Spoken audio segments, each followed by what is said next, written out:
Hi friends, welcome to Godavari recipes. ఈరోజు మన గోదావరి రెసిపీస్లో నేను చేస్తున్న కర్రీ చేపల పులుసు. ఎంతో రుచిగా ఉండే ఈ చేపల పులుసు మీరు కూడా చూసేయండి. ఈసారి నేను చూపించిన స్టైల్లో చేసి చూడండి, ఎలా ఉందో కామెంట్ చేయండి. మనకి రెగ్యులర్గా దొరికే ఏ చేప అయినా సరే తీసుకోండి, పర్వాలేదు. వీడియో స్కిప్ చేయకుండా చూడండి. చేపల పులుసు చాలా బాగా వస్తుంది. ముందుగా చేప ముక్కల్ని క్లీన్ చేసి పక్కన పెట్టుకోండి. అందులో ఉప్పు, కొంచెం పసుపు, ఒక చెక్క నిమ్మరసం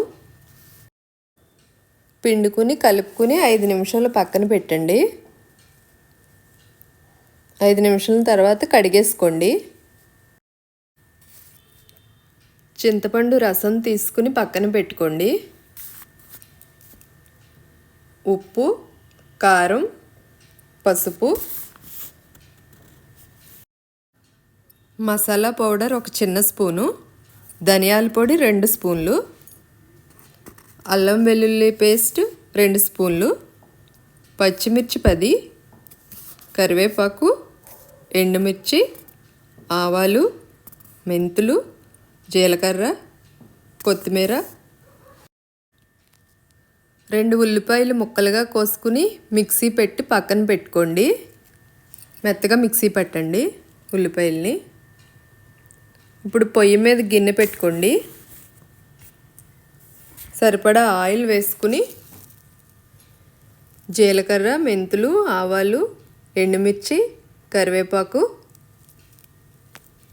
వేసి వేగనివ్వండి. అందులో పచ్చిమిర్చి, ఆనియన్ పేస్ట్ కూడా వేసేయండి. వేసి ఒకసారి కలుపుకోండి. అల్లం వెల్లుల్లి పేస్ట్ కూడా వేసేయండి. అన్నీ బాగా కలిసే వరకు ఒకసారి కలపండి. లైట్గా వేగనివ్వండి. కొంచెం వేగిన తర్వాత పసుపు,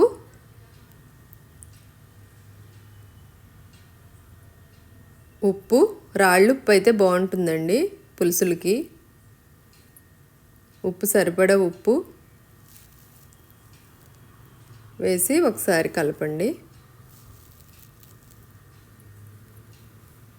ఒక 5 నిమిషాలు వేగించాలండి మసాలా అంతా. ఉల్లిపాయ, వెల్లుల్లి, పచ్చిమిర్చి, అల్లం పేస్ట్ అంతా కలిపి బాగా వేగాలి. పచ్చివాసన పోతే బాగుంటుందండి. 2 స్పూన్ల కారం వేయండి. చేపల పులుసుకి బాగుంటుంది కారం.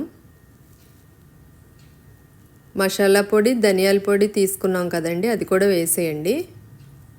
ఇప్పుడు అన్నీ కలుపుకోండి. బాగా కలిపి 1 నిమిషం ఉంచండి. తర్వాత చేప ముక్కలు వేసేయండి. చేప ముక్కలన్నీ మసాలాలో కలిసే వరకు ఒకసారి కలపండి. మనం వేయగానే కలిపేసుకోవాలండి. కలిపేసి మూత పెట్టుకోండి ఒక 5 మినిట్స్. తర్వాత మూత తీసి చింతపండు రసం వేయండి. సరిపడా పడుతుంది పులుసు. ముక్కలు ఉడికేంత వాటర్ వేసుకోవాలండి. సరిపడా వాటర్ వేసుకుని పొయ్యి హైలో పెట్టుకోవాలి. హైలో పెట్టుకుని ఉడికించుకోండి.